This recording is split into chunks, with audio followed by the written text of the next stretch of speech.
Hey guys, it's MugenLord here, and I'm back again with another Mugen forum discussion video. And today I want to do a little something different. I want to talk about something that's really non-video game related and non-Mugen related. I want to talk about comic books. I want to talk about Marvel and DC, television, and movie cinematic universe. This is a topic I wanted to stray away that I really didn't want to discuss on this channel, but I want to talk about it because this is something that I enjoy, and also, you know, Marvel and DC characters are in Mugen, so hey, cut me some slack here. So anyway, if you was to tell me like 12 to 13 years ago that Marvel's going to get together and we were able to see Captain America, Iron Man, Incredible Hulk, and other Marvel characters all on the same big screen, I would just think like, no, that's not going to happen. It's not going to work. And the realm of possibilities as far as making it look believable, it'd just be impossible, you know, if you used to tell me that 12 and 13 years ago. And now today, you know, comic book movies are just taking over. Marvel is just pretty much, you know, dominating that space as far as movies is concerned. And then you have DC on the other hand, which to me, I like DC comics better.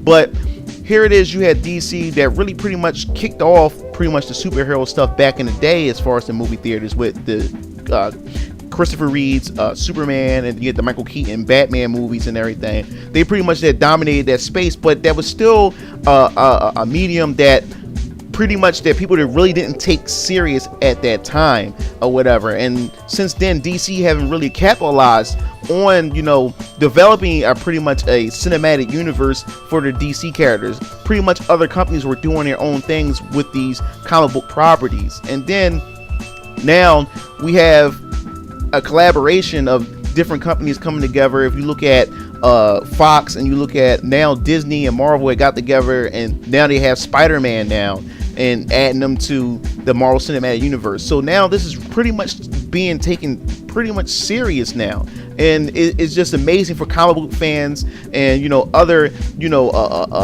superhero geeks out there can now have see their favorite characters, their favorite heroes, even just see their favorite hobby, you know, now seeing it in a different light. And even people who aren't into that type of stuff are now embracing it because of the different stories and how you be able to relate to some of these characters. So now we have superheroes now being on television, and they bring it into like the drama space, the thriller space, the suspense space that now everybody get to watch, especially now that, you know, DC has released Arrow and have released Flash, and, you know, now, you know, we have Fox with the Gotham series. And it's just amazing that now that everyone, first people were looking at superhero content or superhero material as something that people, you know, it's only for geeks, it's only for, you know, men children who don't have nothing else better to do with their lives but to read comic books. And now that everybody is aware of these characters and everybody's are enjoying these characters and giving these characters a chance, and, you know, people are now making it part of their lives, that they come home after work and they turn on the television and now they're watching it.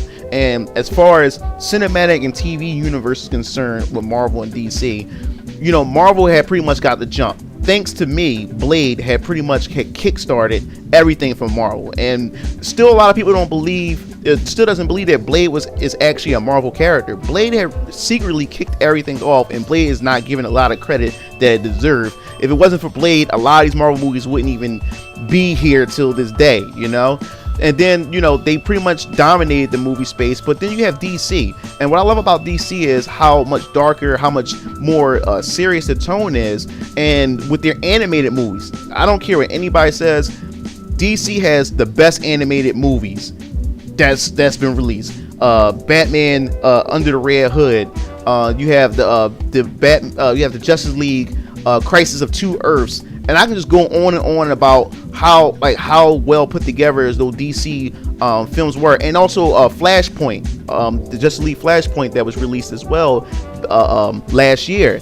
And so it's a lot of these movies that's just been dropping out, anime movies that have been dropping out by DC.